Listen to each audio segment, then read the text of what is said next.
नमस्कार दोस्तों, welcome to my YouTube channel retail management skill classes by AKM. अगर आपको मेरी ये वीडियो पसंद आए तो प्लीज़ मेरे चैनल को लाइक शेयर एंड सब्सक्राइब करें। नाउ आज हम ट्रेनर क्वालिफिकेशन पैक में national occupational standards facilitate learning of work skill on the job और in a simulated work environment में हम एलिमेंट 3 करने जा रहे हैं, monitor and evaluate performance on the job और इन ए सिमुलेटेड वर्क। सबसे पहले हम आगे बढ़ने से पहले देख लेते हैं कौन कौन से एलिमेंट्स हैं। 2 एलिमेंट्स हमने पिछले वीडियोस में कर लिए थे। आगे के एलिमेंट्स में एलिमेंट 1 है organize for training of work skill on the job और in a simulated environment. Element 2 impart training of work skill on the job और इन ए सिमुलेटेड एनवायरनमेंट। आज हम एलिमेंट 3 करेंगे and carry out post training activities. आज हम जो करेंगे वो करेंगे element 3 monitor and evaluate performance on the job और in a simulated work environment. सबसे पहले हम देखते हैं परफॉर्मेंस क्राइटेरियाज। एलिमेंट 3 में जो परफॉर्मेंस क्राइटेरिया हैं उसमें PC 17 तक हमने कर लिया था। 18 है identify performance indicator that shows achievement of performance standard और not. PC 19 identify process and measures to be incorporated to observe performance indicator of the learner while they work on the job or in a simulated work environment. PC 20 observe the performance of learner against the identified performance indicator and evaluate if required performance standard has been achieved or not. Performance criteria 21 identify areas of improvement in the performance of each learner. PC 22 record and share feedback on learner performance with management as well as the learner to support learning. PC 23 complete learner record accurately and submit or process and in required time framework. तो start करते PC 18 से identify performance indicators that shows achievement of performance standard और not. बोलता है performance indicators वो indicators होते हैं जो रिफ्लेक्ट करते हैं कि एक ट्रेनीज़ की क्या परफॉर्मेंस रही है डिसाइडेड पैरामीटर्स पे। हमारे केस में क्या है, ट्रेनीज़ को जो क्वालिफिकेशन पैक हैं, ठीक है, पर्टिकुलर जॉब रोल का, for example retail team leader का ही है तो उसके क्वालिफिकेशन पैक में जो स्टैंडर्ड्स दिए हैं वो जो डिसाइडेड पैरामीटर्स हैं उनके हिसाब से वो कितना बेटर परफॉर्म कर रहा है वो हमें फाइंड आउट करना है। तो वो परफॉर्मेंस इंडिकेटर्स से ही पता चल पाएगा। वो in the form of projects, assignments, role plays, write ups, कुछ भी हो सकता है। नाउ बात करते हैं हम, है ना, ये जो हैं क्या चीज़ें हो सकती हैं। तो बोलता परफॉर्मेंस इन एक्टिविटीज़, है ना, वो फेल है या पास है, वो परफॉर्म कर पा रहा है एक्टिविटी या नहीं कर पा रहा है, प्रोजेक्ट कंप्लीटेड और इनकम्प्लीट है, MCQ बेस्ड असाइनमेंट्स हो सकती हैं, बायवाज हो सकती हैं, परफॉर्मेंस इन रोल प्लेज हो सकता है। देन इसके अलावा performance in viva, attendance rating हो सकती है। देन कम्युनिकेशन, ग्रूमिंग कैसी है ना, और ये लिस्ट जो है वेरी कर सकती है training to training. One can say that कि trainer should identify the indicators. Trainers जो हैं वो इंडिकेटर्स को आइडेंटिफाई करें एंड ट्रेनीज़ की परफॉर्मेंस को सेट स्टैंडर्ड्स के अकॉर्डिंग इवैल्यूएट करें। Now, PC 19 identify process and measure to be incorporated to observe performance indicator of learner while they work on the job in a simulated work environment. After taking decision on the performance indicator, जब performance indicators के base पे आपने उसकी performance को एक set procedure और measures के अंदर जो है ट्रेनर की परफॉर्मेंस को आपने चेक किया, ठीक है।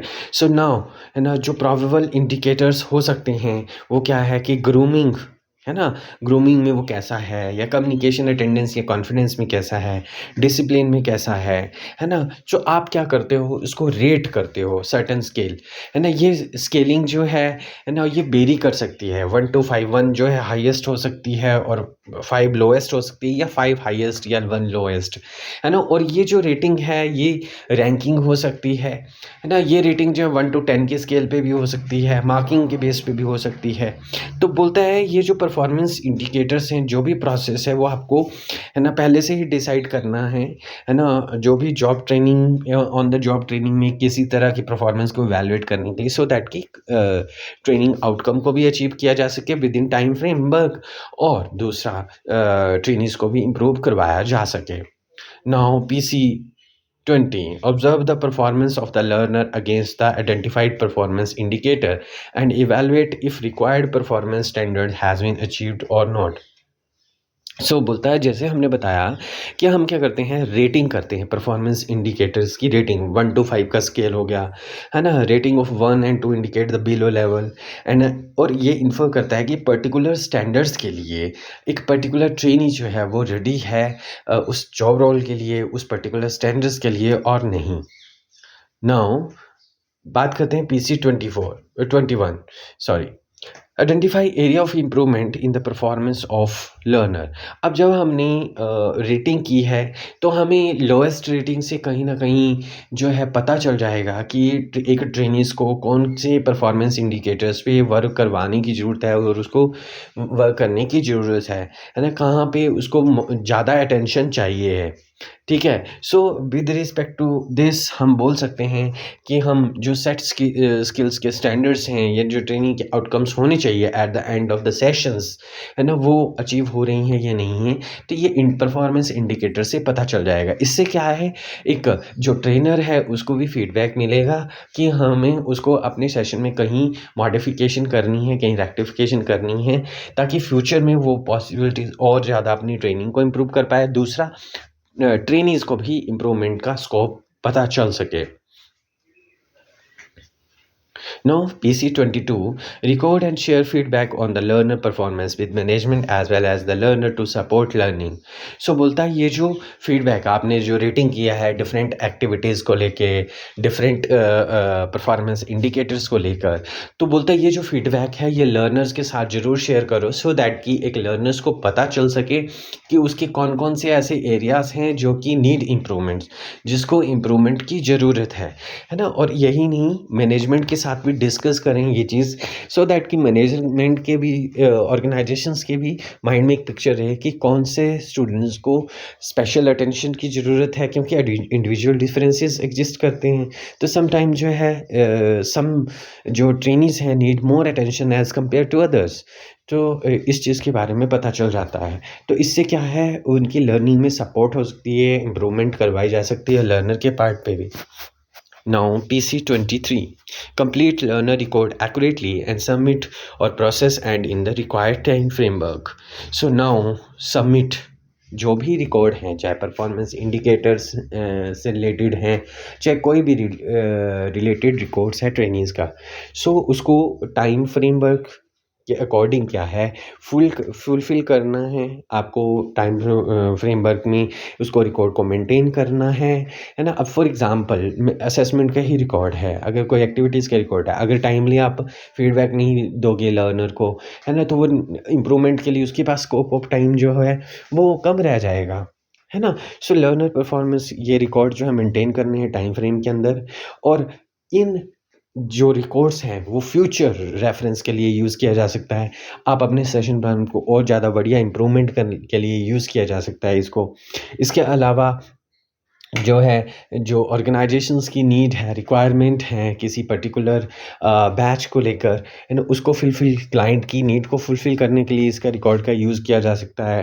ठीक है, आप जो है सेशन प्लान में अपनी मॉडिफिकेशन कर सकते हैं इसके बेस पे, ठीक है, इसी रिकॉर्ड के बेस पे। तो अगर ये टाइमली बेस पे टाइम फ्रेम में ये क्या है रिकॉर्ड सही तरीके से भरा जाए और टाइम फ्रेम में इसको सबमिट कर दिया जाए, तो वो ज़्यादा बेटर होता है ट्रेनर के लिए, एक ऑर्गेनाइजेशंस के लिए, उसके स्टेक होल्डर्स के लिए, even for the learner also. Hope आपको ये एलिमेंट समझ आ गया होगा।